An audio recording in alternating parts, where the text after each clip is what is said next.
The Idries Shah Foundation podcast. Practical psychology for today. Featuring the works of Idries Shah, narrated by David Ault.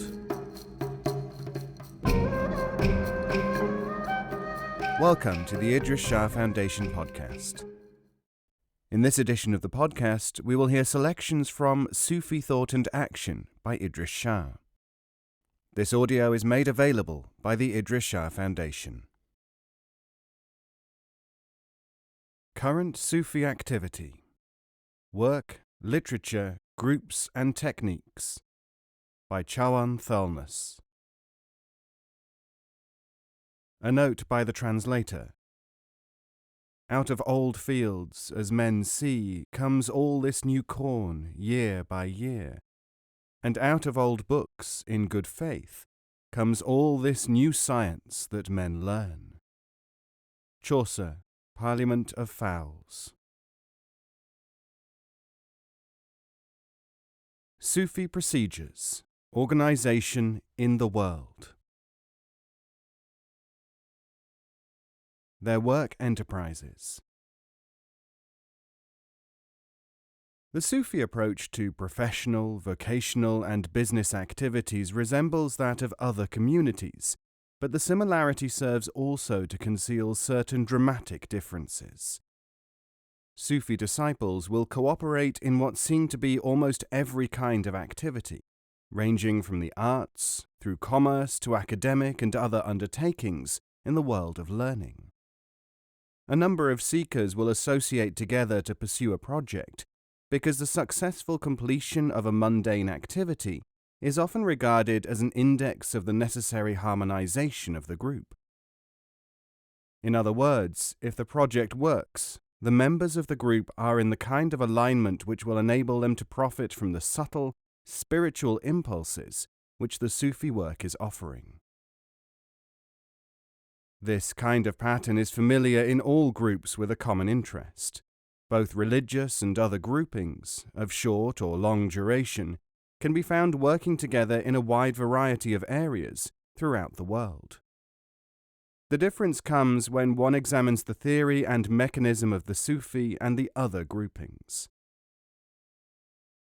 In the case of the Sufis, a project is devised and an attempt is made to carry it out. If this succeeds, that is, if the shop, factory, artistic atelier, and so forth flourishes within a reasonable period of time, the group concerned is accepted with its membership as eligible for special exercises and instructions, which are believed to be able to operate through this organism with extraordinary rapidity and effectiveness. The group need not be money-orientated. Some groups are charitable, others devised for entertainment, still others work in the fields of planning, design, agriculture, or even certain spheres of diplomacy. But while there need not be a financial aim in the undertaking, if it is one which ordinarily yields a profit, then the index of its success always includes profit, and the entire yield is always made available to the Sufi path. The Sufi teacher ordinarily authorizes the experiment and may give it the timescale in which it is to succeed. If the project does not progress sufficiently well, the harmonization of its individual members is considered to be at fault, and the effort must be stopped. Many such entities fall into the hands of people who capture them and milk them for their own profit. This is not only regarded as reprehensible, it also has a positive side. The entire group and the operation itself is deemed to have gone sour. The positive advantage has been that the unsuitable members have been identified. Henceforth, the work, as it is called, can insulate itself from this diseased limb. This application of the doctrine that the exterior is an indicator of the interior strikingly emphasizes the belief that harmony brings about coherent, organic growth, and in contradistinction, that the imposition of patterns upon groups will never succeed in developing anything. From this it can be seen why so many Sufis are on record as working so vehemently against imposed structure. It also gives a clue as to why Sufis, other than those who imagine that they are Sufis, will never subject everyone from their communities to the same exercises, or even to the same range of ideas. It is, however, true that the Sufi organism as a whole constitutes one single body. But this unity is one which is understood and worked with only by the realized Sufi. The unity is invisible at ground level, as it were. The vast miscellany of some Sufi masters' activities from this viewpoint makes, if not sense, at least a distinction between repetitious and limited activity and the whole complicated structure within which the teacher works. An important and highly respected Sufi teacher in the Middle East, when asked his reactions to what we often think of as truly Sufi groups, with attentive disciples clustered around a teacher who gives out invocations and encourages unusual dress and talks all the time of unity, self-realization, or unification with the Absolute, instead of carrying out a comprehensive program, said, "I constantly see such people, both here and in Europe and America. Everyone thinks that they are Sufis except the Sufis themselves. Whenever I meet these circuses, I go home to have a good laugh." Sufi use of literature.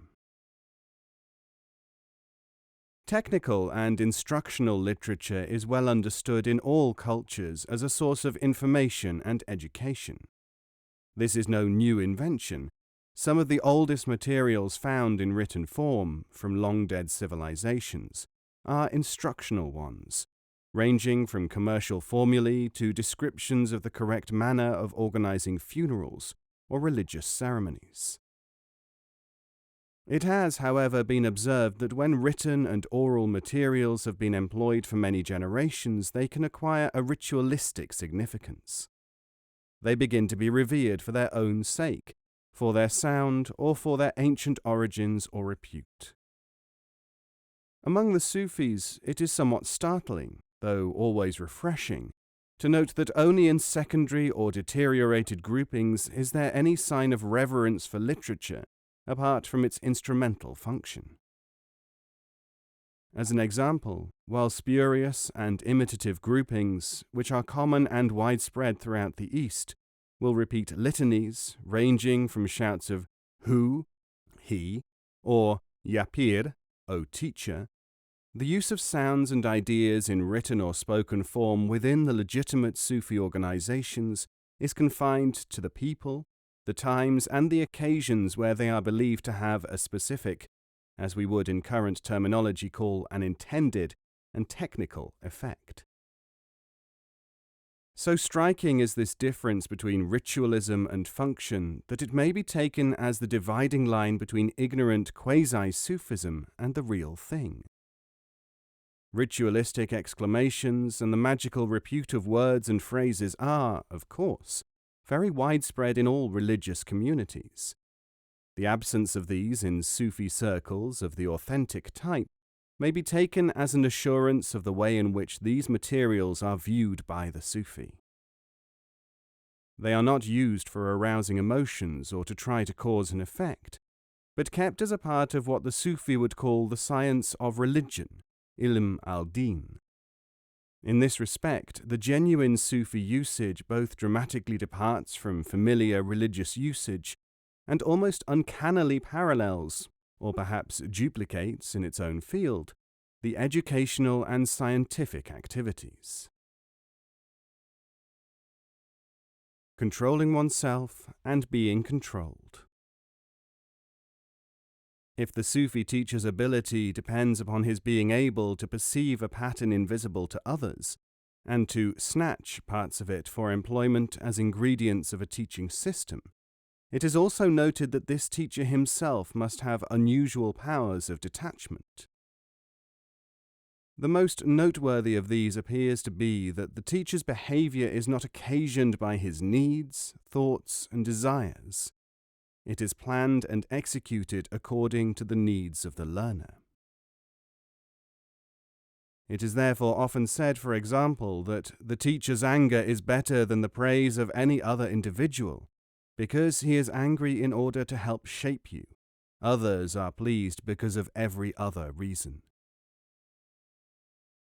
Detachment, which is regarded as a high aim of a spiritual nature in other systems, is the lowest accomplishment of the Sufi.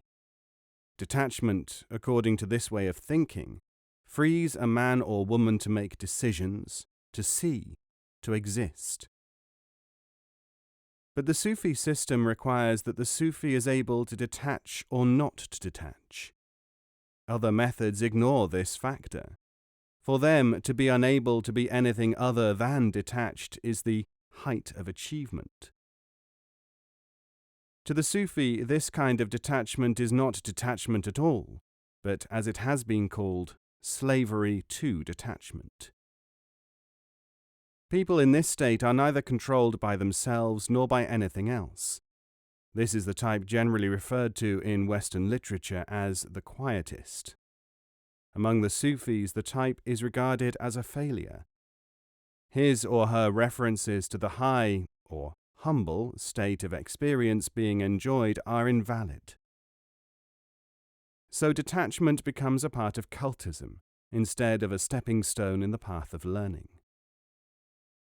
Whether based on reality or not, this contention of the Sufis perhaps deserves close study. Certainly it has not been carefully noted by scholars, and even less by psychologists, who tend to accept or reject the validity of mystics' attitudes only by reference to current psychological doctrine. And this, in turn, is subject to constant changes in fashion. Discouraging potential recruits. Deflection. If the reputed wonders performed by the Sufi masters, and the extraordinary importance attained by them, unparalleled by any mystics in Western experience, attracted swarms of disciples, their policy of deflection certainly served to cause great confusion. Deflection, kaj kardan, would nowadays be termed in psychological jargon aversion treatment. People who are on record over the centuries as being most bitterly opposed to Sufis are often found to be those who have applied for discipleship and been refused. The Sufi refusal methods, however, tend to specialize in making things unpalatable for the would-be disciple, so that he is deflected by the action of the Sufi's words or behavior upon the applicant's cherished assumptions. Deflection can take as many forms as the ingenuity of the Sufi's thought. Rabia of Basra infuriated narrow theologians anxious for initiation by saying, "I am going to burn the Kaaba, the holiest place in Islam." The clerics denounced her as an apostate. She explained, however, to more discriminating people that the burning of the Kaaba would be necessary if people took it as an idol, which some people certainly have done. When recently asked whether it was not bad policy to alienate powerful scholars by deflection methods, a certain illustrious Sufi answered the present writer, "No, because these people are generally so nasty that their enmity indicates to thinking people that we are not likely to be as nasty. Remember, only a small-minded person is affected by deflection methods." Modern Sufis deflect the myriad cultists who try to enroll with them by refusing to be vegetarians, to wear Indian scents, to don odd garb, to pronounce on voguish causes, even to denounce all these things. This, as much as anything, has created the stark difference between genuine Sufis and those who pose as such. The latter are always visible because they compromise with what the obsessional cultists already believe.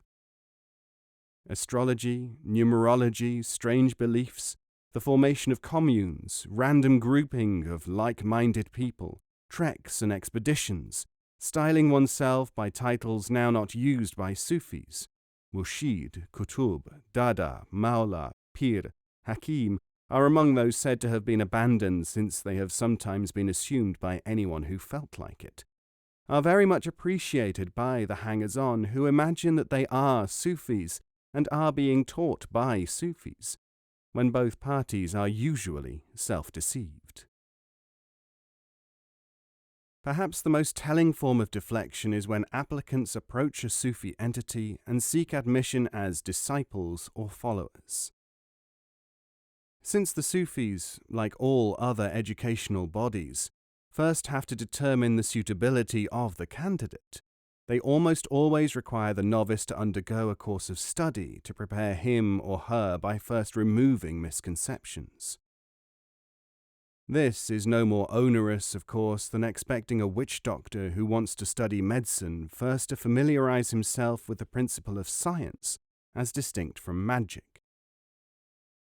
But the applicant, almost by definition, wants to be stimulated, not to be informed and helped to develop. We have to be wary of the use of terms here, since someone who wants illumination and sensation will often imagine that he is approaching just that by saying that he wants teaching. Deflection takes place when the expectations of the entrant are disappointed. It is not uncommon for would-be Sufis to say that they have applied to join another path since they received no answer to their letters, or that they waited 8 weeks or 8 or more months, and nothing happened. All that was happening was that the Sufi authority was preparing to supply the necessary teaching programs. Time and again, of course, in the Sufi teaching materials, we find that people miss their chance through not having enough patience. In realistic terms, this simply means that the applicant was not seeking what the Sufis supply. He, or she, wanted excitement. The Sufis are able to supply only the right way to knowledge. The deflection necessity, of course, has caused the greatest possible discomfort and annoyance to those who imagine that they are being held back from secrets or are being treated with disdain, while in reality they are already partly on the path and need very badly the straightening out of their approach to learning. The idea of organic enterprises.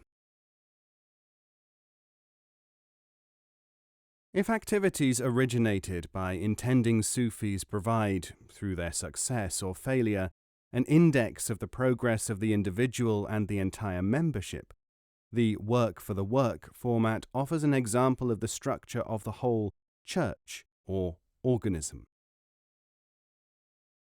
Work for the work essentially means taking part in an enterprise laid down and controlled by the Sufi teacher. In its most common form, this involves the establishment of a khanqa, monastery, or zavia, place of activity, where all kinds of tasks, ranging from domestic and agricultural ones to special exercises and procedures, may be participated in. The chief difference between this Sufi organization and those belonging to, say, Christian, Buddhist, and other denominations is that the study course is not fixed but manipulated. The number of people attending may be large or small, may fluctuate. There may be no apparent regularity in the activities. The belief is that the community is an organism which is constantly changing. The experiences of the individual human unit in this must change from time to time to produce an all-round development known as maturing, and a harmonization known as hamdard, sympathy, literally breathing together. An example of the interrelation of factors in the Sufi system is seen here in the matter of constant and irregular activity. While the irregularity of the activities is held by the Sufis to mirror the rhythm of another spiritual dimension, the unfamiliarity of this behavior places a strain upon those who seek constant or regular activity, leading many of them to eliminate themselves from the study course. Hence, the learning process itself is employed to sift students and to dissuade those who cannot harmonize with it, without a word being said. The Sufis also make no attempt to explain what has happened, with the result that many disappointed students have always claimed that nothing happens among the Sufis without refutation. When working for a cause, the lay and religious people of other denominations may be said to be already converted, or at least to have faith or belief or admiration, which causes them to be attracted to and involved in the work which is the aim of the community. The overall concern of the enterprise may be, as an example, putting Christian charity to work by helping the poor or afflicted, the less well off. It may take the form of social or psychological action.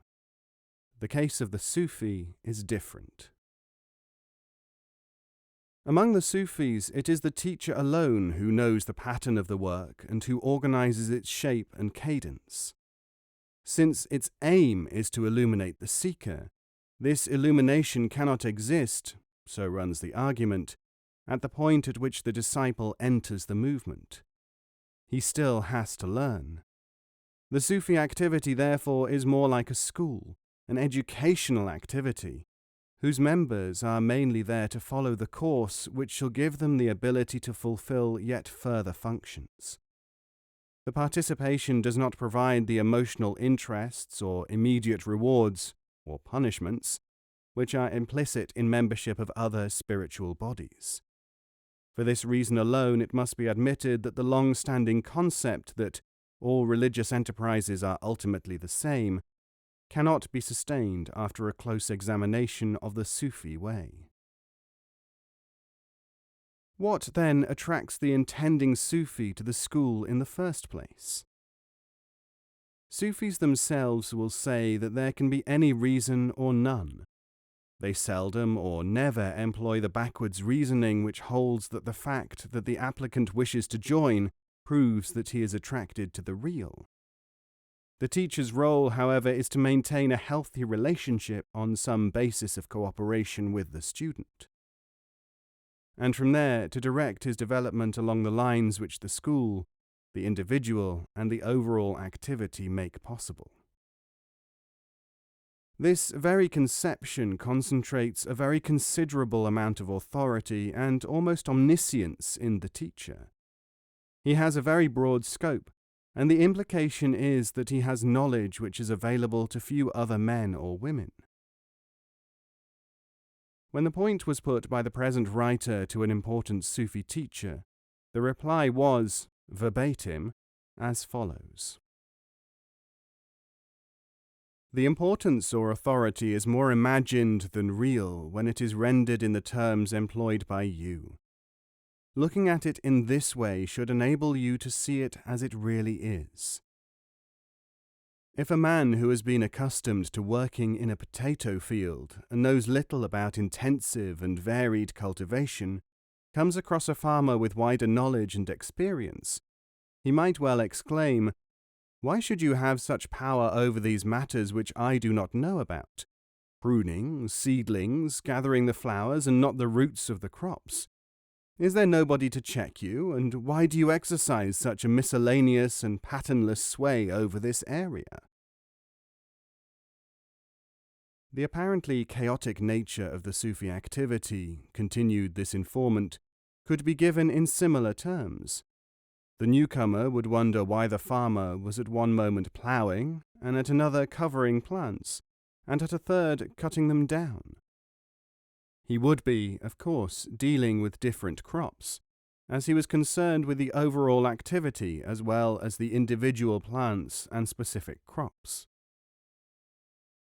There is a circumstance in which the disciples may be at some risk if they follow a supposed Sufi teacher who behaves in an eccentric manner. They may attribute his commands or actions to tests, or to hidden knowledge, or again to his following the path of blame, deliberately incurring odium for spiritual reasons, when in fact, due to the inevitable ravages of nature, his mind may be impaired. Naturally enough, this condition has occurred, and may be expected to occur again, frequently in the past. How do the students know whether their master has taken leave of his senses, is deteriorating mentally. For the brain, after all, is among other things a machine subject to decay and damage. In all areas where Sufi operations are in train, there are always imitators, casualties, and Sufi schools. It is the task of the school to make sure that its teaching staff, whether the master or his secondary representatives, the channels, are not the sole source of information as to their own condition. Hence, in the West, for instance, the Society for Sufi Studies carries on that task. What is deplorable is that some students become so earnest that they transfer onto the personality of the director without imagining that they should keep in direct contact with the real head of the work through the society in the West and the muassisa in the East.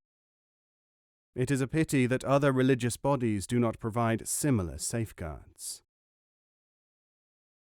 Work for the work has been observed by the present writer organized in the form of a farm, of a business, of a school, and of a department of administration.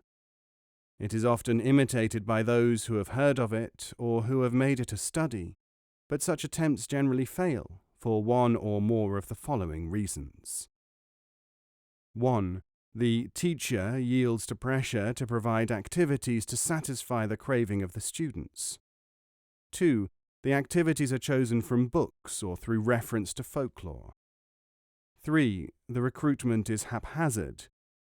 Or 4.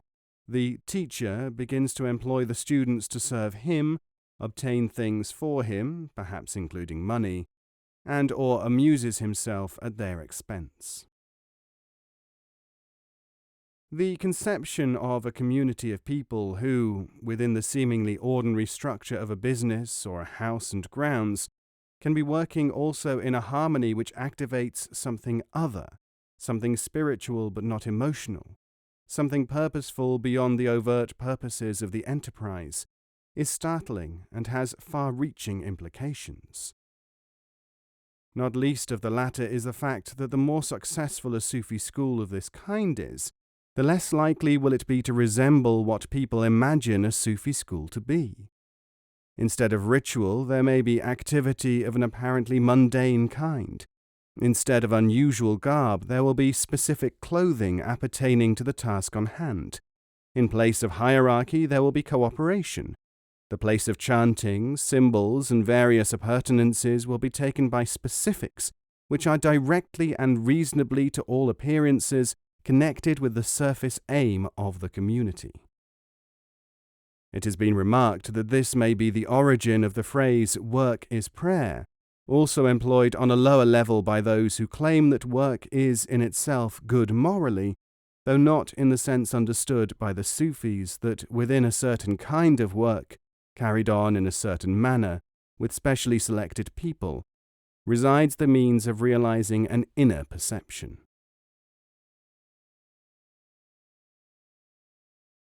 I have had the opportunity of studying several Sufi entities which operate as social units, including what in the West would be called cultural societies, involved in the study and enjoyment of literature and leisure pursuits. The striking thing about these is that the ordinary human tendency to make a means into an end is strictly excluded and strongly resisted. For example, people who waste the time of the society in discussion and minute involvement in the day-to-day running or administrative procedures, often the real mainstays of Western associations, are singled out as being opposed to the real aims of the society. It exists for them to relate to others and to harmonize with the work. If they talk too much, draw attention to themselves too much, bore or annoy other people, no matter how much work they put in for the entity, they are regarded as opposing the conditions which alone make the individual and group understanding, towards which all are working possible. Those readers who belong to societies which harbour compulsive activists and sticklers for the rules may well wish that they were subject to Sufi discipline. It is noteworthy that the best known and therefore most visible forms of Sufi organization tend to be those which are characterized by rules, outward show and ritualism, anathema to the authentic tradition. It is therefore possible that these forms, long considered to be typical of Sufi bodies, are in fact only visible because they have developed distorted, externally striking characteristics. Naturally, if a Sufi organization can in fact bear a resemblance to any kind of human enterprise, we are faced with the possibility, even the likelihood, that the ones known to us on the whole are not typical and less than legitimate, while the essential Sufi work continues in forms which, almost by definition, would be invisible to any but the most careful observer. This ability of the Sufis to work within any framework which they find convenient may have given rise to the belief that the Sufis are, or have, a secret society, since people engaged in an activity which on the surface is, say, commercial, but which is in essence spiritual, are likely to be labelled as assuming a disguise. In actual fact, however, Sufi doctrine has it that any human organization may be useful spiritually as well as productive in other senses, and should therefore be used, since it fulfills two functions, both of them laudable. It could well be our assumption that, for instance, a literary society can only be used for one purpose merely betrays a relative ignorance of the potentialities of organization itself. After all, as one Sufi put it when commenting on this proposition, a human being or a piece of wood, and many other things besides, are never regarded as solely for one purpose. Why should a body of people be similarly limited? The conception may be strange, but the logic is not weak. Entry into a Sufic group. The classical Sufi group does not closely resemble, in recruitment and operation, the traditional wise man's circle image. In the forms of spiritual instruction familiar to us from the Hindu and Buddhist public projections, there is the picture of the sage, surrounded by his disciples, speaking or not speaking, giving out instructions and exercises, and generally forming the centerpiece of what most closely resembles a family as we know it. First of all, not all Sufis are teachers. The sage may exist in order to exercise functions, and so runs the tradition, which are not perceptible to the public. Secondly, the Sufi master teaches when and as he can, not in a mechanical pattern. Unchanging groups and frequent and repeated exercises, indeed, are taken by Sufis to indicate deteriorated forms which can scarcely be called Sufi at all. This also brings up the question of who is a Sufi.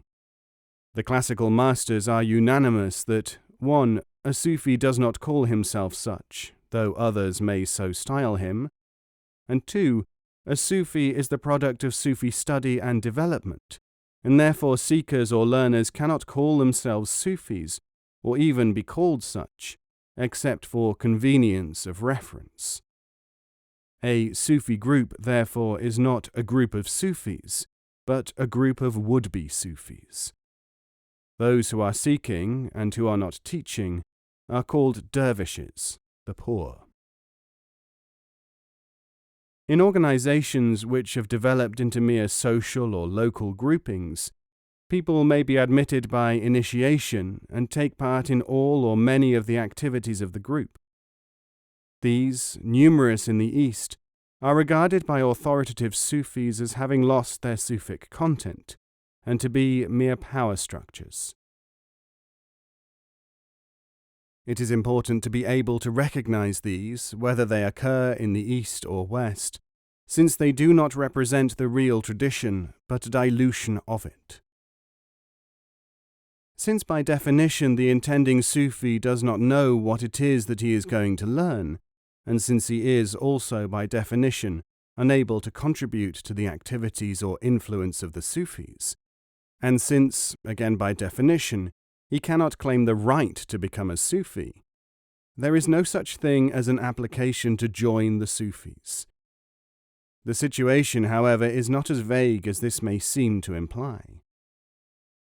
The Sufis have, and apparently have had for centuries, organizations and individuals, both in the East and in the West, which exist partly for the purpose of attracting people who already feel some kind of harmony with the inner sense of the Sufis. As already noted, these organizations are usually not put forward as spiritual schools at all, but much more often seem to be mundane associations of people. Someone may even be a member of one or more of such bodies for years before realizing that it has an inner spiritual core. In countries where the actual word Sufi is known, and in order to offer an alternative to the cults which claim to be Sufis but which are really not such, there is always someone who represents what is known as the muassisa, roughly translated as the institution. Quite often, such an individual also has prestige in the host community. He, or she, may be a literary or legal, nowadays a scientific or an administrative figure. There may be several organizations in any one country, all linked to the muassisa, which together form the complete Sufi school, creating confusion among outside observers, which is one of the objects of this kind of arrangement. It is widely believed among the followers of this path that anyone on a straight path is never lost, Sadi, a classical author of the Sufis, and conversely, that people who become attached to spurious or diluted cults, or remain in them, are at least themselves partly to blame. This has been known to startle people who tend to imagine that it is the disciple who is led astray by the villainous and bogus mystical teacher. This contention that the learner may be at least as much to blame may well be deserving of investigation. Sufis who feel that any individual may be a candidate for study will often contrive to get to know such people and see whether a social as well as a more subtle harmonization is possible. In such cases, the people being approached will not necessarily be introduced to the typical Sufi literature. This, again, is because, as it is claimed, Sufis may teach within any format, and the frameworks and literature which are generally considered to be essential to the Sufi are in fact only those which form a single facet of their activities. This contention has been constantly stressed by the classical masters, but oddly enough no single scholar, so far as the present writer is aware, has ever given it any attention whatever. Given that even scholars, including many world-famous experts on Sufism, do not accept the statements of the authorities of the system which they are allegedly studying, there would seem to be a case for a completely fresh approach to Sufi studies, this time taking note of all the Sufi materials, and not just those which appear to concur with a pre-existent image of what the Sufi should be, in the minds of those who do not really know, and who therefore effectively concoct the Sufi cult from a set of ideas obtained from a highly miscellaneous ragbag of information. The Sufis as a cult. A study of the academic and popular writings on Sufis, both in the flesh and through their literature and the comments of others, clearly shows that there is a vast shortfall in accurate information. Writers tend to copy one another to such an extent that almost the entire chapter on Sufis and Sufism in an otherwise respectable book may be lifted from an unverified source. Borderline cults, which may have been started and operated by charlatans and ignoramuses, are treated with the same credence as typically Sufic entities, which are clearly more authentic. Scholars, no less than propagandists, can be seen again and again to edit and to excise important information which does not fit into their version of what the Sufis are and what they do and believe.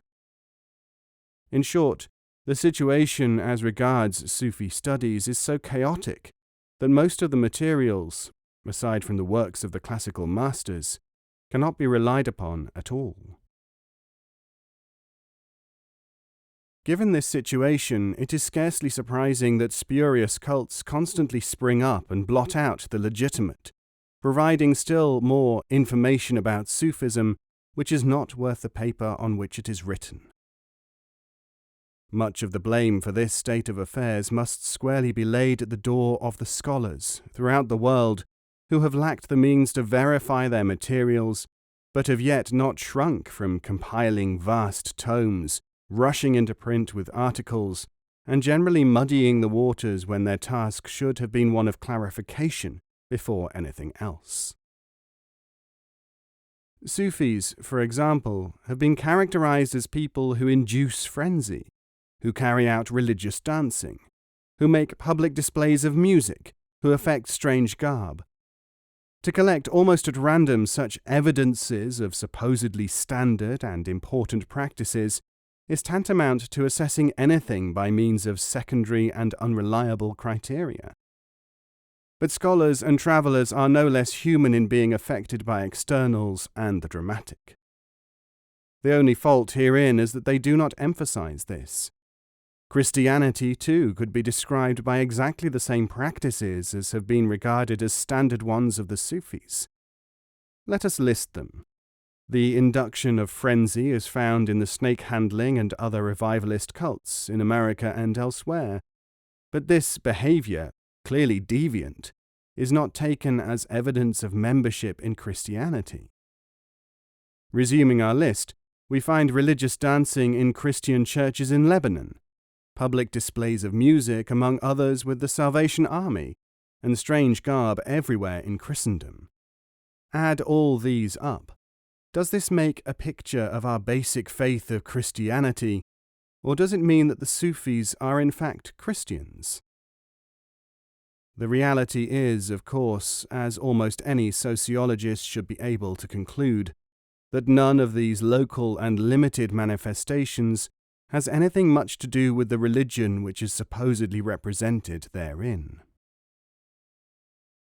So, lamentably, the state of understanding of the Sufis both in the East and in the West resembles a superficial and arbitrary evaluation such as we might find if, say, railways were to be described by their chief features by someone, or some people, who said that they were things which caused death, which were traversed by vehicles painted green or red, which made consignments of fish deteriorate because they were left too long in sidings, and so on.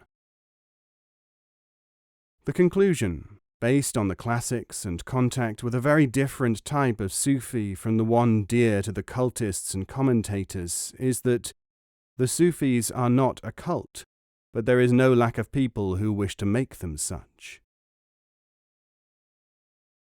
The Western literature, regarded as standard reference and descriptive works covering supposedly Sufi activities, almost never deal with legitimate groups. Their very size and the apparent authority wielded by such assemblages of people seem to have confused the writers into imagining that they are in the main line of the tradition.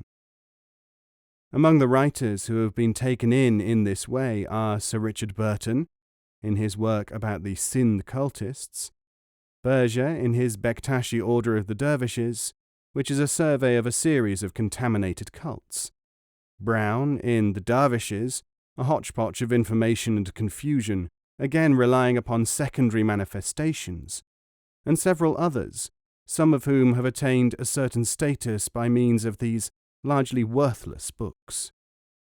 Works by Fatemi, Shah, and Shushtari also exist, these being the reliable materials which deserve close attention.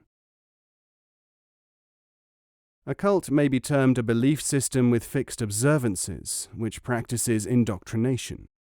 Approved cults in any society tend to be the official belief systems, the national cult, patriotism given a framework of beliefs and practices, and any other set of beliefs which either supports the local consensus or at the last does not militate against it. Scientifically speaking, therefore, it is impossible to distinguish between the Boy Scout movement, as an example, and any other religious or nationalistic training system, even though the adherents and sympathizers of such systems would insist, in all probability, that their own organization bore no resemblance to others. The Sufis, on the other hand, in their classics and in the work of their genuine present-day exponents, work against the formation of cults, and also provide a means to distinguish the cult from the educational organization. For this reason, it is impossible to label the Sufis as members of any cult whatever, unless one chooses so to style the entirely unrepresentative bodies which, for instance, teach a single system and maintain a single set of practices applicable upon all or most of the participants. The Sufis claim, therefore, to be scientific and also to be non-cult and anti-cult must be accepted by all reasonable people as verifiable in terms of the most modern methods of assessment. What has prevented the understanding of this is the fact that, at the time of writing, even advanced sociologists have often failed to absorb the information of what a cult is, and to accept as cults those bodies of thought and action which surround them. Until this understanding is diffused among the scholarly and professional community of sociology and its kindred disciplines, it will not be open to sociological and psychological thinkers to discern the real effect and contribution of the Sufis, dating from over 1,000 years ago, to their very modern science. It can hardly be surprising that the members of the sociological professions find it hard, sometimes even impossible, to believe that their métier has already been pioneered by people of whom they have never heard, because their work is in the literature of the Middle East centuries ago. Sufism is clearly to be seen, if we examine its documents and deal with its legitimate proponents of today, to be both a means of understanding spiritual paths, as well as a series of systems which have paths, or methods, of their own. Herein lies the key to the confusion among three kinds of people in respect to the Sufis. The three kinds are the Orientalists, the sociologists, and the cultists. The Orientalists, accustomed to dealing with the very large number of degenerate forms of Sufis, which are in fact nothing more or less than cults, imagine that all Sufism must be composed of cults.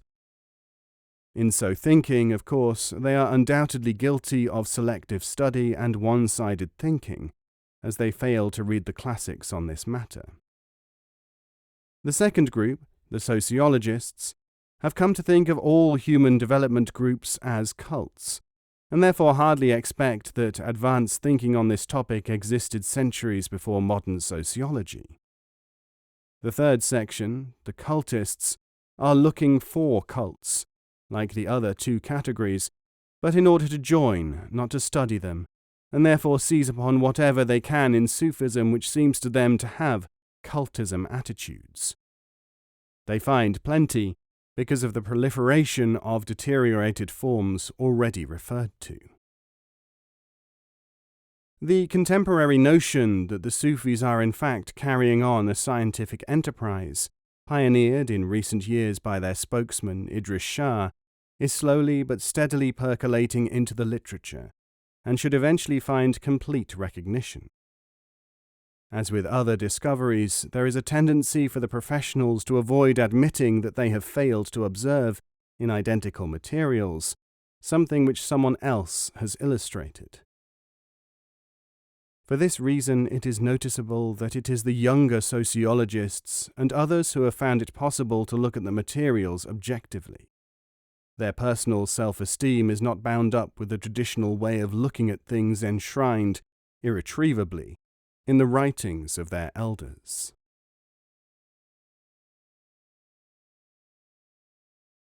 Religion, evolution, and intervention. The great religious organizations, with their churches and temples, priesthoods and liturgies, with their sacred documents and their regalia, rituals and monasteries, these are perhaps the most familiar form of spirituality to a majority of the world's peoples. They are indeed, to almost everyone, religion itself. What they teach is regarded as literally true by most believers. Their priesthoods, or the equivalent, even in systems which deny having such, command almost supernaturalist respect. A study of the writings and words of the Sufis, however, reveals that this attitude is far from being that of the nominally Muslim, Christian, or Jewish thinkers who have had their say in this area. Religious externals, according to them, and these externals include both outward acts and emotional sensations, are secondary. Primary is the experiential source of both revelation and also the verification of spiritual truth. Early and contemptuously, the massive organizations derided such attitudes as Gnostic, originally a word for those who know ultimate truth by direct perception. Since Gnostic was turned into a sneer, anything connected with it became bad by association of ideas and by implication. The fact that some Gnostic sects and communities from time to time deteriorated into magico-mystical cults did not improve their image. But the same thing has happened with the fragmentation of beliefs and the production of bizarre sects in all religions, without the said faiths being regarded as totally bad. So the religious externals are secondary. That they are subject to a process of superficialization and dilution is evident from many beliefs and practices which are today found in all the major religions, and which in fact, as certain purists are not slow to point out, sometimes even conflict with earlier sanctions. Historical and archaeological research has, indeed, borne out many of the long-standing contentions of the Sufis in this respect. But if the Sufis have been right in anticipating modern researchers in emphasizing that cherished ideas of today are often of relatively recent development in world faiths, this does not mean to say that the Sufis accord with the scholars who imagine that all religion is simply an elaboration of primitive totem and taboo thinking and practice, developed over the centuries as societies become more and more sophisticated. The Sufis have altogether a far more intriguing and no less plausible idea. They assert, with, for instance, Rumi, that man is evolving and that his religious ideas start with worship of sticks and stones and then develop into something higher. They also aver that, at a certain stage, these primitive faiths evolve into a stage where they can receive the intervention of a higher impulse, the truly divine of which the primitive faith was the ground or precursor, following which the belief system develops into a knowing Gnostic one, which is able, so long as its system and teaching remains intact, to refresh itself from the single source of all truth. And the next phase, the primitive may develop into the Gnostic, following which it may well deteriorate again into the hidebound fossil form which is found in most societies, or it may remain true to its correct form. When temporal power, that of the state or of religious leaders, who are in fact disguised power seekers, becomes supreme, as often occurs in most communities, this inward religion, the Gnostic one, has to go underground, and may remain for centuries as a parallel stream, waiting to come to the surface again. The initiatory current itself, under such unfavorable circumstances, may also degenerate, giving rise to secret societies or weird sects. This is caused by the loss of the teaching succession. Due to the natural wastage caused by death, the succession of teachers may be interrupted, and others take over the system. When this happens, the organization ordinarily shrivels and becomes a kind of deposit, a compost, which may nurture the next legitimate intervention from the source of truth, sometimes called in the Middle East, Orn al-Haq, lair of truth. The massive institutional religion, according to the Sufis, also undergoes experiences which produce, first, the fossil stage, where people have to be conditioned to belief, since it can no longer supply the inner experience which is now locked within its teaching or sacraments. After this comes the period of disillusionment, which in turn leads to the post-liturgical stage, when the stream of truth can again intervene, starting the cycle once more.